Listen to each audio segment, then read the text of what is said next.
오늘은 모세 부모의 믿음에 대해서 교훈을 얻고자 합니다. 현재 우리나라의 인구는 계속 줄어듭니다. 고3이 숫자가 매년 줄어서 대학에서 뽑으려는 숫자보다 더 적게 된 것이 벌써 몇 년 전부터입니다. 수십 년 안에 현재 대학이 반으로 줄어든다고 합니다. 지방에 대학이 하나 없어지면 지역 경제에도 큰 타격이 옵니다. 예를 들면 재학생이 9,000명인 대학의 경제적 가치를 보면 등록금, 생활비 포함 1년에 1,200억 이상이 지역에 풀립니다. 대학도 살아남기 위한 생존 경쟁이 치열합니다. 대학 평가 때문에 학생을 교육하고 연구하고 사회에 봉사하는 대학 본연의 기능이 훼손된다고 우려들 합니다. 우리 미래 수험생들은 좋아질 겁니다. 왜냐하면 지회 앞까지 학생님들을 모시러 오는 그런 시대가 올 것입니다. 모세가 태어난 시대는 현재와는 완전히 반대입니다. 애굽의 총리가 된 요셉의 영향으로 이스라엘은 가나안에서 애굽으로 이주합니다. 정착지는 가장 비옥한 땅 고센이었습니다. 처음 인구는 70명이었는데 얼마 지나지 않아 수만 명으로 늘어났다가 400년 후 모세가 태어날 당시는 남자만 60만 명입니다. 가족 다 합한 인구는 200만 명이 넘습니다. 그래서 애굽 왕은 걱정합니다. 정치력이 생기면 왕권에 도전하기가 쉬웠습니다. 당을 만들어 대표를 대선 후보로 보내고 정권 재창출하기가 쉬웠습니다. 요즘식으로 말하면. 애굽 왕은 이를 막기 위해 이스라엘 백성을 노예처럼 부립니다. 강제 노역을 시킵니다. 비돔과 라암셋 건축에 동원합니다. 비돔은 국고성이고 라암셋은 스핑크스 같은 거대한 우상입니다. 바로 왕의 1차 정책은 인구 말살 정책이었어요. 이스라엘 남성들이 노역으로 초죽음이 되게 만들어 집에 가서 눕자마자 잠들게 만듭니다. 하늘을 봐야 별을 따는데 하늘을 못 보게 만드는 정책이죠. 2차는 더 잔인한 정책입니다. 이스라엘 산파 2명에게 남자아이 살인 교사 명령을 내립니다. 하나님을 경외한 산파는 왕명을 어기고 아이들을 살립니다. 히브리 여인들이 모두 건강해서 자기들이 도착하기 전에 이미 아이가 나왔다고 둘러댑니다. 2차 정책도 실패하자 이번에는 더 잔인한 3차 정책을 씁니다. 남자아이를 낳으면 그 부모가 직접 나일 강물 위에 던지라고 했습니다. 자신이 죽으면 죽었지 어떻게 10달을 뱃속에 품어 낳은 아이를 제 손으로 죽입니까? 얼마나 슬프고 잔인한 명령입니까? 바로 왕은 정권 유지 목적 때문에 사람 목숨을 파리 목숨보다 하찮게 여깁니다. 인간의 죄악상은 시대가 변하여도 바뀌지 않습니다. 지금도 지구상 어딘가에는 정권 유지를 위해 인권을 짓밟는 일이 벌어집니다. 삶이 아무리 어려워도 자식 때문에 견딥니다. 자식은 희망이요 살 이유가 아닙니까? 성경도 희망이 없는 백성은 망한다 했는데 바로 왕은 이스라엘 백성의 희망의 싹을 자른 셈입니다. 당시 부모들은 희망을 잃었습니다. 미래를 짊어질 젊은이들도 결혼을 포기했을 듯합니다. 요즘도 이런 젊은 세대들의 안타까움을 반영하는 신조어가 있죠. 연애 포기, 결혼 포기, 출산 포기 합해서 3포 세대라고 합니다. 아이의 탄생은 양가 집안의 경사입니다. 그런데 당시 아들의 탄생 날은 지옥입니다. 모세는 바로 이런 시대적 배경을 안고 태어났습니다. 지금부터 아기 모세를 품은 부모의 믿음을 생각해 봅니다. 어머니는 이름이 요게벳이죠. 하나님은 영광이시다라는 뜻입니다. 아버지는 아므람입니다. 고상한 백성이라는 뜻입니다. 아기 모세를 낳아 품에 안은 요게벳의 소감은 출애굽기 2장 2절에 잘생겼다라고 표현합니다. 대부분 번역서가 잘생겼다 하고 예뻤다, 준수하다고도 합니다. 헬라어는 아스테이온이라는 단어로 잘 양육된 혹은 우아한이라는 뜻입니다. 고슴도치도 제 자식은 함함한다는 말이 있습니다. 함함하다는 보드랍고 반지르르 하다입니다. 고슴도치 가시가 보드랍고 반지르르 합니까? 고슴도치 부모만 그렇게 느낍니다. 고슴도치 가시가 무려 16,000개가 있습니다. 찔리면 피납니다. 그런데도 부모 눈에는 보드랍게 보인다는 거예요. 세상에 어느 부모가 자기 자식 아름답고 잘생겼다고 생각하지 않겠습니까? 모세의 부모가 단순히 자식의 외모만 보고 왕의 명령을 어겼다고 여기면 설득력이 떨어집니다. 부모가 모세를 숨긴 이유는 히브리서 11장 23절에 나옵니다. 첫 단어가 무엇입니까? 믿음으로입니다. By faith. 당신은 바로 왕의 말 한마디가 법입니다. 명령을 어기면 죽음이고 직계가족과 친척들도 연대 책임을 져야 합니다. 그럼에도 모세를 숨긴 실체는 믿음입니다. 믿음은 대상이 있습니다. 바로 하나님이죠. 하늘을 보좌 삼고 땅을 발등 삼으시는 전능하신 하나님입니다. 이 믿음이 세상 권세의 명령을 무서워하지 않게 합니다. 이런 믿음이 세상을 이기는 믿음입니다. 요한복음 16장 33절을 참고하면 이것을 너희에게 이르는 것은 너희로 내 안에서 평안을 누리게 하려 함이라. 세상에서는 너희가 환난을 당하나 담대하라. 내가 세상을 이겼노라. 요한일서 5장 4절에서는 무릇 하나님께로부터 난 자마다 세상을 이기느니라. 세상을 이기는 승리는 이것이니 우리의 믿음이니라 라고 증거합니다. 모세를 살리는 과정에서 부모의 어려움을 상상해 봅니다.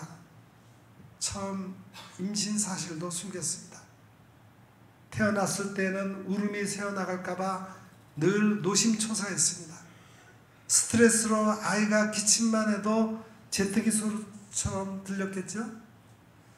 스트레스는 만병의 근원이라 했습니다. 임산부의 스트레스는 태아에게 영향을 줍니다. 자궁혈관 수축으로 이어져 태아에게 가는 혈류를 줄입니다. 이는 아이의 성장의 방해 요소입니다. 최악의 환경에도 잘생긴 아이를 낳은 것은 요게벳이 믿음 안에서 스트레스 받지 않고 평화를 누렸다는 증거입니다. 평화의 마음에서 지혜가 나옵니다. 이들은 모세가 커가며 울음을 막을 방도가 없자 갈대 바구니에 담아 역청으로 방수 처리하고 나일강에 띄울 계획을 짜냅니다.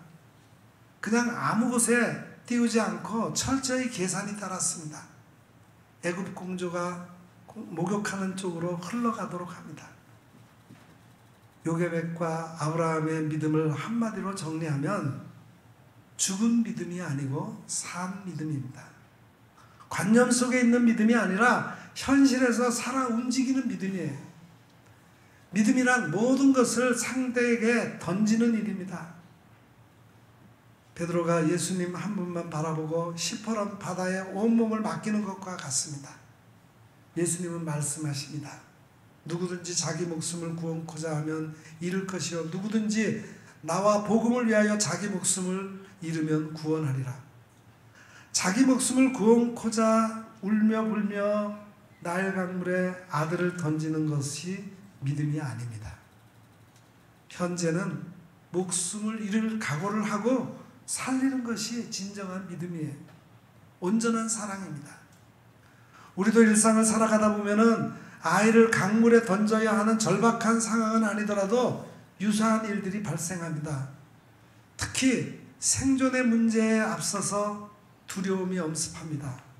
사업이 망하여 직장에서 쫓겨나서 길거리에 나앉으면 어떡하나 하는 두려움이 들 때가 많습니다. 갑자기 은퇴하면 무엇을 하며 먹고 살아야 하는가 하는 걱정을 합니다. 건강보조사업 같은 일명 뱀 수렵 사업을 해야 하나? 고추 농사를 지어야 하나? 그런데 농사가 가장 어렵답니다. 아니면 꿀이 대세라고 하는데 양봉 사업을 해야 하나? 상상하기도 합니다. 또 하나님의 일을 하려면 생존 문제와 직결된 일과 겹칠 때가 많습니다. 교회를 섬겨야 할 일이 있으면 직장에서 다른 중요한 일과 겹칩니다. 그러면 하나님의 일을 하면서도 마음 한편은 불편합니다. 이런 것이 모두 믿음이 부족한 요소입니다. 두려움은 뚜렷한 실체가 없습니다. 우리 교회 문 앞에 배고픈 백두산 호랑이 한 마리가 버티고 서 있다고 생각해 보세요. 어떤 마음이 듭니까? 두 번째는 눈에 보이지 않는 악한 영들이 주변에 꽉 찼다고 생각해 보세요. 이번에는 어떤 느낌이 듭니까? 첫 번째는 눈에 보이는 실체가 있는 것에 대한 무서움입니다. 이 무서움은 옥상으로 도망가면 된다라고 하는 구체적인 대책을 세우면 극복합니다. 그러나 두 번째는 실체가 없는 막연한 두려움입니다. 사탄이 심어주는 두려움이에요. 두려움은 하나님을 믿는 믿음을 없앱니다. 계시록 21장 8절은 지옥 불못에 던져질 첫 번째 사람들이 바로 두려워하는 자들입니다. 이 두려움은 명상으로 떨칠 수 없습니다. 마인드 컨트롤로도 안 됩니다. 나의 의지로 떨쳐버리지 못합니다. 오직 하나님을 믿는 믿음으로 쫓아내야 합니다.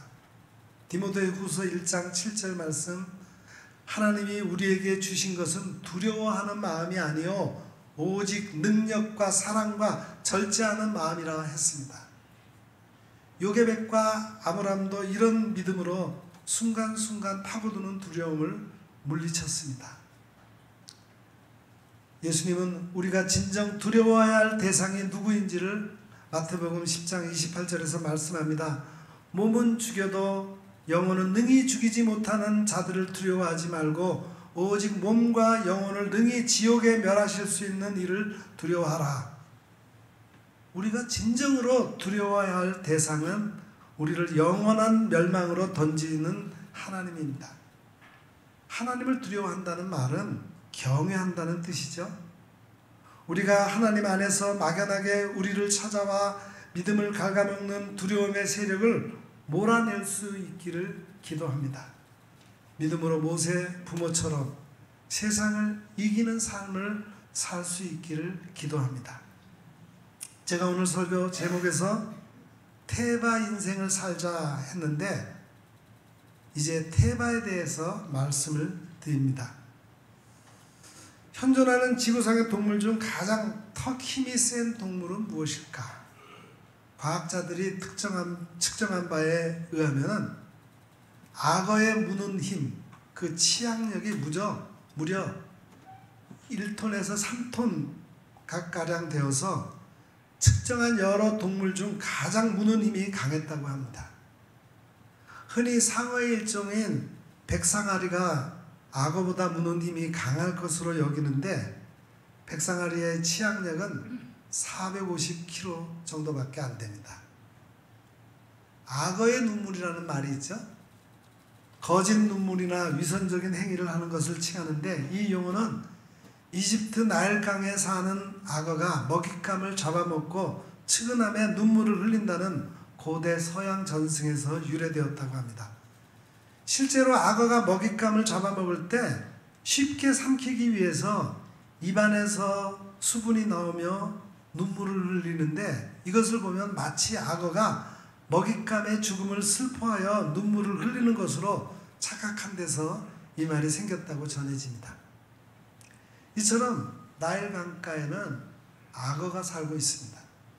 이 악어가 바로 바다 악어를 제외하고는 민물에 사는 악어 중에서 가장 거대한 악어인 나일 악어입니다.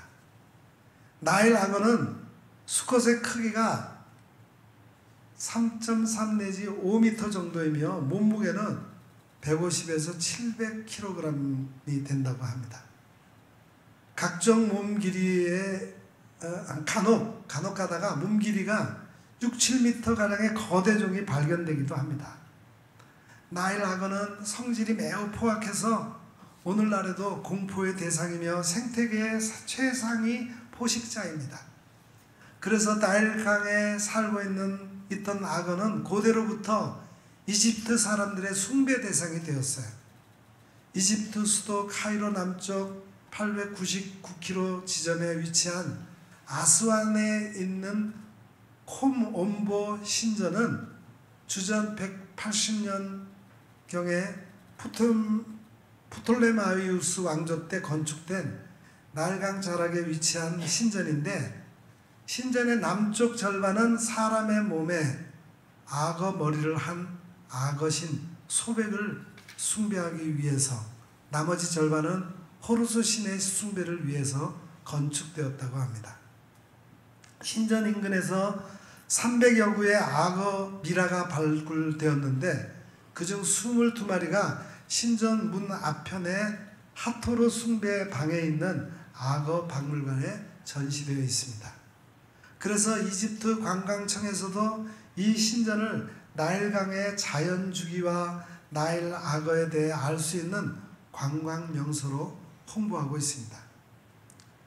지금으로부터 3300년 전 역청을 잔뜩 바른 작은 갈대 상자 하나가 강위 갈대밭 사이에서 띄어집니다. 더 숨길 수 없게 되매 그를 위하여 갈대 상자를 가져다가 역청과 나무진을 칠하고 아기를 거기 담아 나일강과 갈대 사이에 두고 그렇게 성경에는 표현하고 있죠. 그 상자 안에는 태어난 지 3개월이 갓 지난 한 아이가 누워 있습니다. 눈은 부리부리하고 귀여운 사내 아이예요. 마치 우량아 선발대회 대상 수상자인 듯한 아주 튼튼해 보입니다. 흘러내리는 강물은 금방이라도 그 갈대 상자를 휩쓸고 내려갈 것처럼 보이는데, 검푸른 물풀과 가느다란 갈대 줄기들이 그 상자를 위태위태 붙들고 있어서 다행히 갈대 상자는 떠내려가지 않고 그 자리에 둥둥 떠 있습니다. 작은 물고기 떼는 상자 주위에 몰려들어 역청에서 흘러나오는 진액을 뜯어먹고 있고, 큰 물고기가 상자 주위를 지나가며 일으키는 물살에 상자는 위아래로 흔들리며 요동치기도 합니다. 그 모습을 저 멀리 강가에서 한 여자아이가 심히 걱정스러운 눈빛으로 바라보고 있습니다. 상자가 흔들릴 때마다 그 여자아이의 눈에 그렁그렁 맺힌 눈물이 곧 터져 나올 것만 같습니다. 아뿔싸, 그런데 이 강은 바로 나일강 아닙니까? 이 강에 사는 엄청나게 큰 나일 악어들의 발짓 한 번에도 이 상자는 박살이나 깨져버릴 것입니다. 그 아이는 바로 우리가 너무나 잘 아는 아이인 모세입니다. 이 아기는 물에서 건져진 자라는 뜻의 모세라는 이름을 갖기 전에 악어가 득실되는 나일강 갈대 사이에 띄워졌습니다. 출애굽기 2장 3절 5절에 나오는 아기 모세를 나일강에 띄운 갈대로 만든 상자에 쓰인 히브리어 언어가 바로 테바입니다. 히브리어로 상자를 나타내는 단어인 테바는 성경에 총 28번 나옵니다. 출애굽기 2장에 2번 나오고, 또 다른 곳 창세기 6장에서부터 9장에는 26번이 나오는데, 노아의 방주에서 방주라라고 하는 단어로 사용됐어요. 그렇다면 히브리 단어 테바는 모세 갈대 상자 이전에 노아의 방주에서 먼저 사용되었음을 알 수가 있습니다. 구약 성경에서는 배라는 단어는 히브리어 오니, 오니야, 세피아, 치, 클레고메 등 5개 단어가 혼용돼서 사용되었습니다. 그런데 노아의 방주를 칭할 때만 전혀 다른 단어인 테바라고 하는 단어가 사용되었습니다. 선박의 3요소는 부양성, 적재성, 이동성입니다. 즉 물에 떠야 하고 사람 또는 화물을 실을 수 있어야 하고 목적지까지 이동하는 동력이 있을 때 그것을 배라고 할 수 있습니다. 그러나 방주이든 상자이든 테바는 어떤 동력도 없었고 방향을 조절할 수 있는 키도 없었고 또 어디로 간다는 그런 정착지도 정해져 있지 않습니다. 그저 테바 속에서 버티고 견디고 머물러 있을 따름이에요. 노아의 홍수가 시작될 때 그 땅에는 수많은 배가 있었습니다. 당시 최고 문명의 선박 건조 기술을 사용해서 만들어진 소수의 인원이 탈 수 있는 카누 같은 배에서부터 수십 수백 명이 탈 수 있는 거대한 범선까지 여러 형태의 배들이 있었습니다. 홍수가 시작될 때 사람들은 그 배들을 타고 살아보기 위해서 엄청난 노력을 했을 겁니다. 이리저리 노를 저어보기도 하고 물을 퍼내보기도 하고 바람을 거슬러 올라보기도 했을 겁니다. 그러나 인간의 모든 노력은 허무한 것들이었습니다. 그 배들 중 단 한 척의 배도 남아있지 못하고 그 배를 탄 단 한 명의 사람도 살아남지 못했습니다. 아무런 동력도 없고 방향을 조정하는 키도 없고 배를 고정할 닷도 없이 그냥 홍수로 물이 차면 떠오르고 바람이 불면 바람이 부는 대로 하나님의 섭리대로 이끌림을 받았던 노아의 방주 그 테바만이 이 땅의 모든 생명체를 사라지게 한 대홍수 가운데서도 끝까지 존재할 수 있었습니다. 또 다른 테바인 모세의 갈대 상자를 보십시오. 그냥 물이 새지 않도록 갈대 상자에 역청과 나무 진을 칠하고 나일강 갈대 사이에서 둥둥 떠 있을 뿐입니다. 아이가 물장구를 쳐서 방향을 바꿀 수 있는 것도 아니고 속도를 느리게 하거나 빠르게 할 수 있는 것도 아니었습니다. 갈대 상자의 역청 방수 능력은 얼마나 될까요?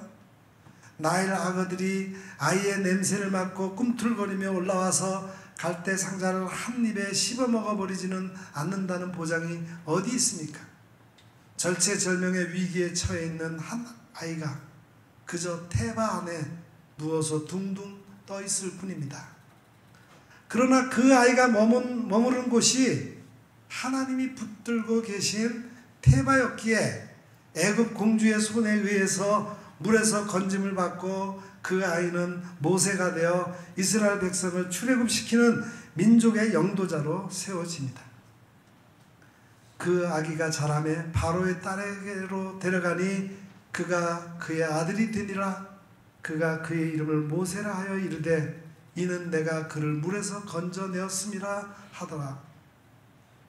테바의 삶, 테바 인생은 하나님께 온전히 맡겨진 삶을 말합니다.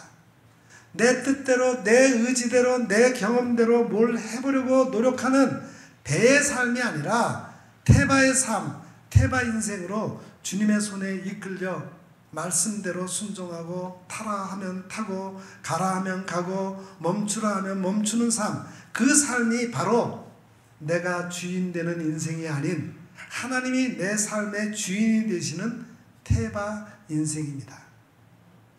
하나님은 우리 모두가 하나님을 삶의 주인으로 삼고 상황과 환경을 넘어 주님을 바라보면서 그 주님의 인도하심에 삶을 온전히 맡기는 테바 인생이 되기를 원하고 계십니다. 그럴 때 하나님은 그 인생을 복되다 하시고 어떤 어려움에서도 건져주시고 지켜주시고 이기게 하시고 그 삶을 통해 큰 영광을 받아주실 것입니다. 지난 주일에 우리에게 감동을 주었던 이승호 집사님이 부른 찬양 요게벳의 노래 가사를 읽어드리며 오늘 설교를 마칩니다. 작은 갈대 상자 불이 새지 않도록 역청과 나무 진을 칠하네. 어떤 마음이었을까 그녀의 두 눈엔 눈물이 흐르고 흘러 동그란 눈으로 엄마를 보고 있는 아이와 눈을 맞추고 상자를 덮고 강가에 띄우며 간절히 기도했겠지. 정처 없이 강물에 흔들흔들 흘러 내려가는 그 상자를 보며 눈을 감아도 보이는 아이와 눈을 맞추며 주저앉아 눈물을 흘렸겠지. 너의 삶의 참주인, 너의 삶의 참 부모이신 하나님 그 손에 너의 삶을 맡긴다. 너의 삶의 참주인, 너를 이끄시는 주 하나님 그 손에 너의 삶을 드린다. 기도하겠습니다. 하나님 아버지, 우리가 살아가는 현실에는 우리가 아무리 노력해도 해결할 수 없는 힘든 일들이 많이 있습니다. 육신의 질병, 비틀어진 관계, 자녀 교육, 재정적인 어려움 등 이 어려운 문제들을 해결하기 위해 나름대로 노력을 해왔지만 매일 제자리에 머물 때가 많았습니다. 이제 오늘 말씀을 듣고 모세 부모의 신앙처럼 테바의 인생을 살기를 원합니다. 내 뜻대로, 내 의지대로, 내 경험대로 뭘 해보려고 노력하는 배의 삶이 아니라 내 삶의 참 주인이신 하나님 손에 맡겨드리는 테바의 삶을 살게 하옵소서. 예수님의 이름으로 기도합니다. 아멘.